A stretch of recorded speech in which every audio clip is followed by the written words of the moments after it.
So I'm kind of taking a break from talking about raw foods for a couple videos at least, because I have had things happen in my life lately to where it almost feels like that I feel different and I feel called to do other things temporarily. What I mean by that is, of course, I still love raw foods. I'm still going to do videos about them. I'm sure in about an hour when I'm in my car getting ready to go to work, I'll do a video about raw foods. That's not what I'm saying. But I feel like my spirit is being stretched to talk about other things on my channel. And I want to make something clear. I know that I don't have 1 million followers yet. I'm in the process of manifesting that because I really would love for my YouTube channel to get so much bigger and to grow, because it just means that there's one more person talking about veganism and raw veganism and showing that you can do it, showing that it's pretty easy to do if it's something that you really want. If you don't want it, then you could throw it to the wind in a second. But if it's something you want, you can do it.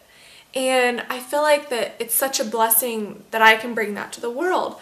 But on the same, flip side of that, I want to also talk about positivity. And I am not perfect. I don't always think positive. I'm not saying I don't have down moments. I definitely do. I am 150% human.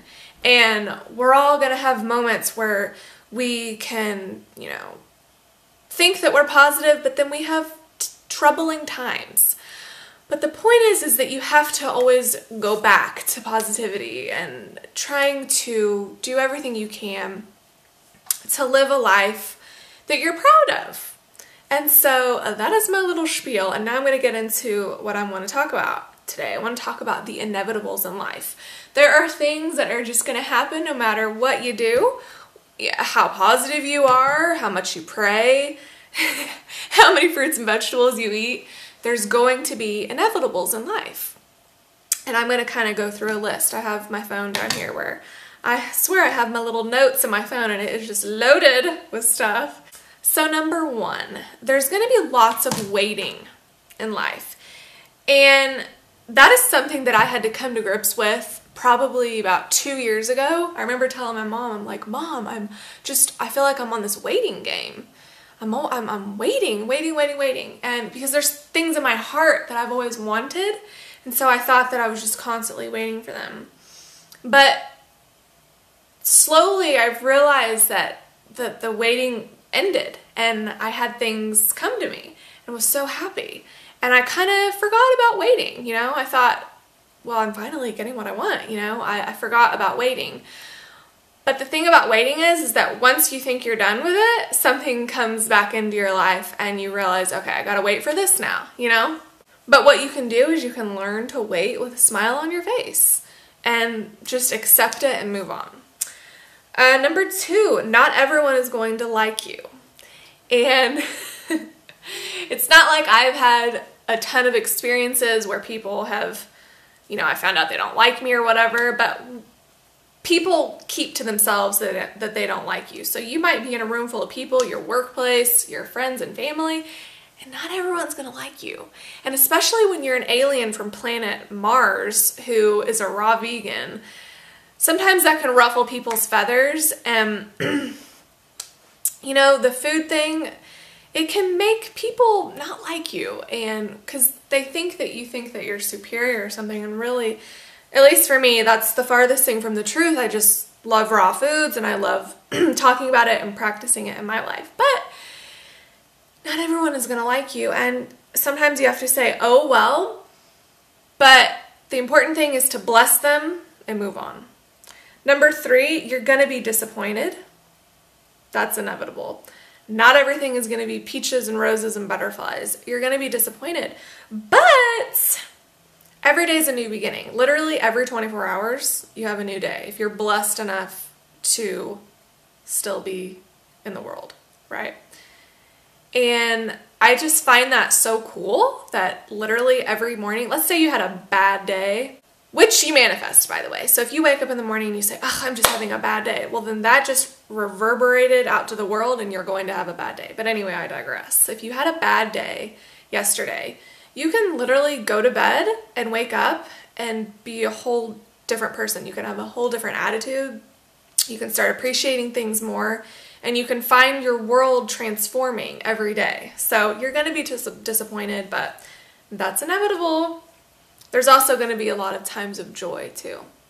That's something that I have found. Even when I've been disappointed, on the flip side of that, I've had so many times of utter joy that it's like it kind of paints over the disappointments, right? I forgot what number I'm on, but the next one is not all of your plans will work. So men and women can have all of these plans in their head, right? They say, I want this, this, and this, and I'm going to do this, this, and this. But the thing is that God sometimes laughs at that. And so man can have his plan, but God has his plan for you. And not all of your plans are going to be synchronized together. So just because you thought something was going to happen and then all of a sudden it didn't, or it hasn't happened yet, it's because God has his own plan for you and you just have to trust. The next one is God doesn't always say yes when you ask for something. A lot of times God is going to say no to you, but you have to remember that it happens for a reason. And I know it's cliche to say, but everything really does happen for a reason. So even though you pray and pray and pray for God to say yes and for God to open a door for you, it's not always going to happen because God is wise. He's the wisest one. And he realizes that not everything is good for you, and also some things take time. So he might give you what you want in a later time, but it's because that it's just not the right time, but it could be later in the future. Does that make sense? And the last one is people aren't perfect. We're all weird. I'm weird. I know I'm weird. And I make no qualms about that. I know I'm a weirdo, but we all are. You're a weirdo watching this. Everyone is weird. And that's the thing. Like, I have found myself in my life being attracted to weird people because I feel like that I'll have this thing in common with them. But I'm pretty sure everyone thinks that. Like, everyone likes weird people because it brings them closer to who they are. But that's like the hidden secret, that everyone's weird. And that's something you have to embrace. And that is another inevitable. Life is weird. But it's also a really good trip if you have the right mindset. So that is my video today. I feel like a little preacher up here, but that's not what I'm trying to become. I'm just trying to do videos on positivity, manifesting, God, spirituality, and of course raw foods is the foundation of my YouTube channel because, hey, I love raw foods. They've transformed my life, and boy, I can't imagine a day without eating raw foods and being thankful for it and for detox and all of that. So yeah, that's my video. Click like and subscribe, and I will see you in the next one. Bye.